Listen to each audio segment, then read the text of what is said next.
Hi everyone, what I'm going to show you today is how to replace this Dodge key fob battery used for different models, different years. The battery you will need is a CR2032. You can click on the link below to get it online. Very common key fob, very easy. What we have to do is to first take the emergency key out. We do that by pulling this button to the left and then taking the key out. Okay, so once again to the left and pulling the key just like that at the same time. Now, as you can see, there is a slot right here, and what I do, I take the emergency key, I put it in and I turn it clockwise. Okay, so just like that, and I turn.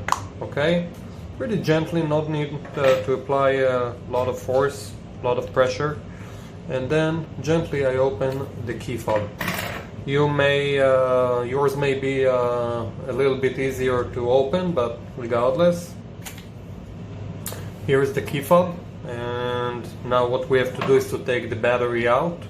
As you can see right here, I take a small flathead and under the battery comes out.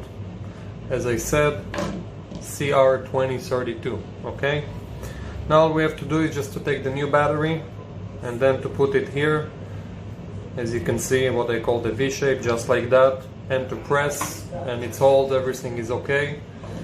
And that's it. Now we have to close the key fob and you're good to go. No need to reprogram or anything like that.